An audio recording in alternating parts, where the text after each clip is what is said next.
Using the app called Face App, a person can take a selfie with the touch of a button and see what they might look like as they age. I'm going to show you that today. So first you can see me yesterday, and then you can see me as an old person.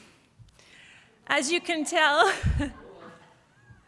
the skin that was once taut, it's got some droopiness to it, and my smiling eyes have lots of extra lines around them.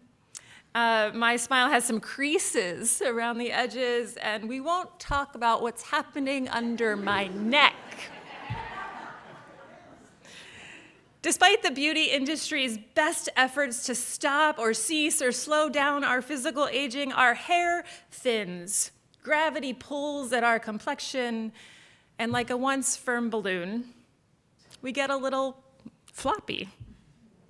And all the treatments in the world can't stop aging from happening.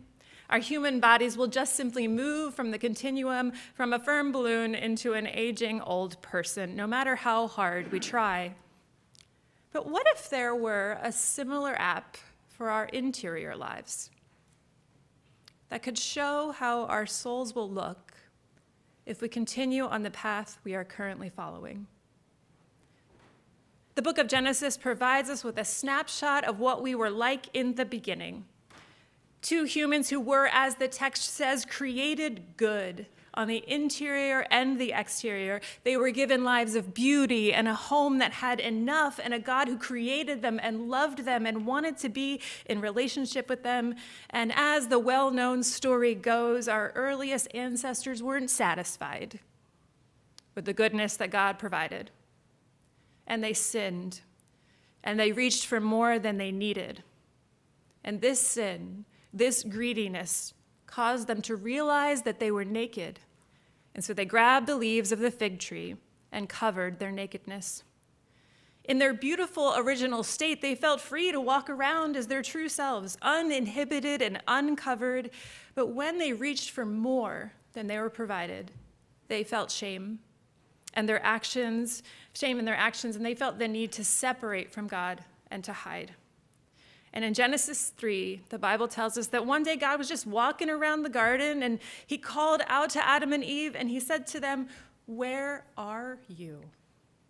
And because he was God, he already knew where they were, but sort of like a rescue squad on a walkie-talkie, he asked them to give their location. And the pair, they just come clean. They tell God what happened and where they are, and to be honest, they're pretty far from the place where they started, the place where they knew that they were good, and they knew that they had everything they needed, and they knew what it felt like to be close to God. And I think each and every one of us needs to identify our geolocation in relationship to God. The question in Genesis is not just for Adam and Eve, but to each and every one of us. Where are you? But unlike the aging of our physical bodies, over which we have no ultimate control, we can actually reverse the path of our spiritual selves. And like Adam and Eve, we can answer God with the truth, which likely says, I'm really not where I'm supposed to be. The Jesuit brother, St. Ignatius of Loyola, the person who invented this spiritual practice known as the examen, he didn't start out as a holy roller either. He was the exact opposite.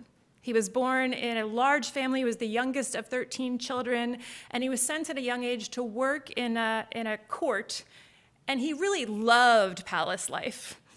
There were so many great things wandering around these castles, and he became someone who just had a great desire for women, for drunkenness, and for gambling.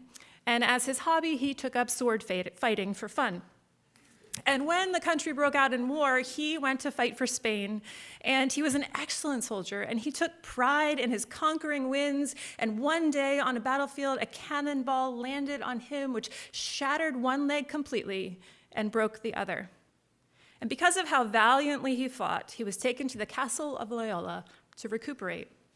And while he was in the castle, he asked the folks who were tending to him to give him some romance novels so that he could pass his time with something juicy. But they said that all we have here is one book about the life of Christ and one about the saints. And while he lay reading, a beautiful noble woman would walk through the hallways of the castle, and he just dreamed about her all day and all night. But he noticed that when he focused on the noblewoman, he would feel restless and unsatisfied. But if he focused on the stories of Jesus and the lives of the saints, he felt peaceful and calm. And during this time, God was working on his heart and his mind and beginning the process of his conversion. And he started to long for the peace and calm more than the women and conquest. And eventually he recovered enough to leave the castle, and he decided to travel to Jerusalem to walk where Jesus walked. And on his journey, he stopped at a shrine in Barcelona, and he was so overcome in prayer that he realized it was time to put down his sword, both physically and spiritually, for good. It was time to stop fighting for things that didn't matter. Every time I hear that, it just gets me. We could all just put down our sword. We don't hear much more from Adam and Eve in the book of Genesis, whether they were faithful forever, or whether the encounter changed them. But we do see that throughout the Bible, people are searching for a better way, a more peaceful way, a way that is not separate from God. Pastor Leah Rakovic got a call from a woman who wanted to join her church, and as all pastors do, she got very excited, and she asked the woman to go out for coffee one day. She brought along church brochures, she pulled up the church website on her phone, and she said, there are so many possibilities here. She said, you can serve in the soup kitchen, you can be in the fundraising committee, you can help with children, and the woman sat silent. Leah was like a little perplexed, and so she said, well, maybe you like youth ministry, or we have this book club. And the woman sat silent. And Leah said to her, what is it that you want? And the woman said, peace. I want to be at peace. Jesus asked the disciples the same thing. What is it that you want? It isn't like a Santa Claus fairy magic kind of question. There aren't 3 wishes to be granted. The answer isn't a secret anti-aging cream for our outward selves, but like us, the disciples struggle to answer Jesus when he says, what do you really want? But I would guess that it really isn't anything material that we want from him. But like Leah's new member, we are aware that our inward selves, like Adam and Eve's physical selves, are far from God. And the disciples answer Jesus not by saying what they want, but by asking him, where are you staying? And he invites them to come with him and to stay with him. And in just a few verses, this word stay, remain, abide is used over and over and over again. It's the Greek meno, which means stay close. And in Bible study, I likened this situation to my childhood days of shopping with my grandmother. We would wander through the sale racks at Boscov's, and I would hide inside the rings so that I could listen in on other people's conversations. Anyone else ever hide inside the clothing racks in a department store? And my grandmother would call out my name, and sometimes I'd peek out of the rings, and I would say, here I am, I'm right here, don't worry. But other times, I would wander off to the candy counter and the toy section, to a place where I could no longer hear her voice. And eventually, when I could no longer hear her voice, a panic would set in.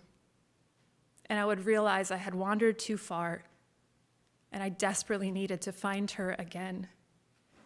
But here's the thing, we have been wired with this directional honing device, and our hearts long to be in the presence of God. We are just hardwired this way. And when we wander, we just simply can't be at peace. We can't be. Jesus invites us to stay close, to abide. He says it 70 times in the Gospel of John. Stay close. Don't wander off. And when you remain in the presence of God, there you will find peace. And I learned a little bit this week about our hardwiring. In a session called Healing Resonance, which was all new for me, this Princeton author has been doing this work for several years. And what her work showed me is that there are neural pathways in all of our brains, and she likens them to bus routes. And she says that all these bus routes are going on all the time in our heads. She said, imagine like Rome or Paris, where it's just buses going in all different directions at all times. And one of the bus routes is called a seeking bus. And this bus is made up of planning, organizing, strategizing, controlling, work, and power. How many of you live on that bus? I would guess that many of you do. I said that I'm on that bus nearly 90% of the time. But this seeking bus is the only bus of the 9 neural pathways that doesn't bring healing. The other buses are things like grief and play and desire.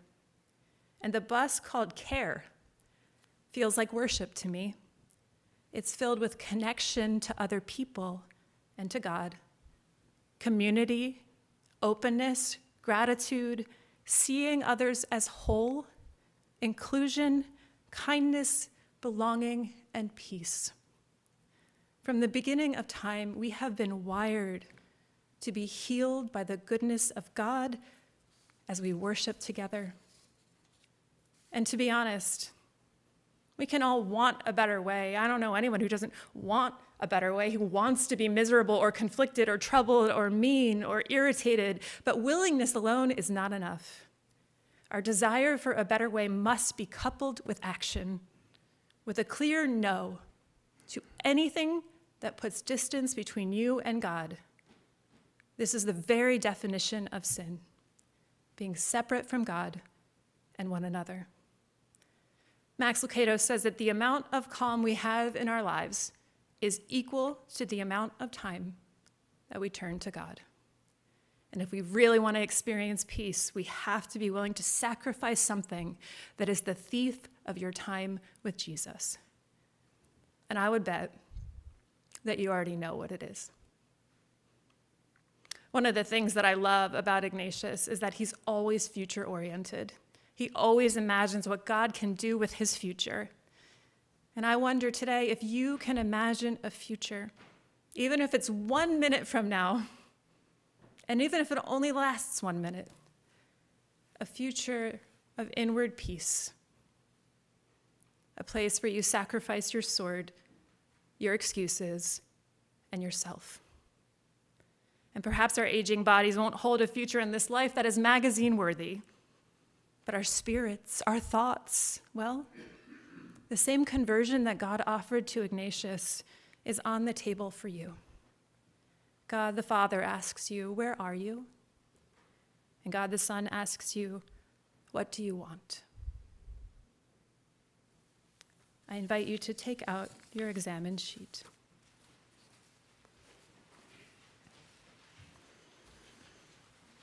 You can choose to just listen with your eyes closed.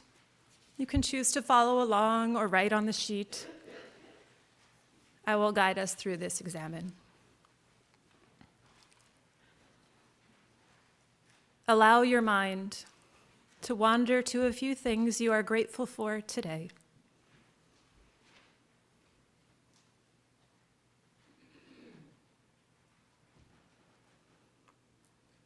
In the garden, God asks Adam and Eve, where are you? Where in your life have you wandered from God?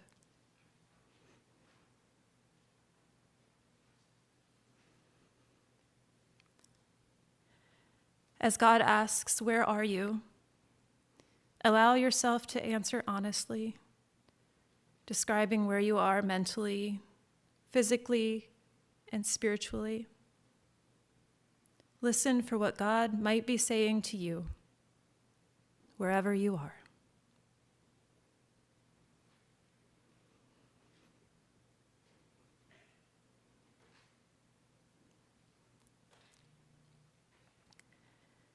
Jesus asked the disciples, "What do you seek?" Tell Jesus about your great desires and struggles you are facing, places you long for Christ's peace. Listen for what he might be saying to you in the struggle.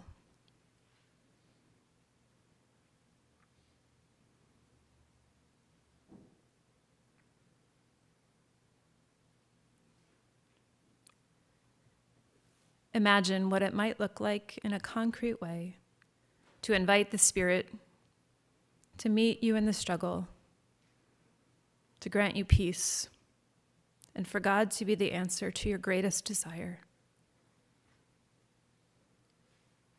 Let us unite our voices in the prayer.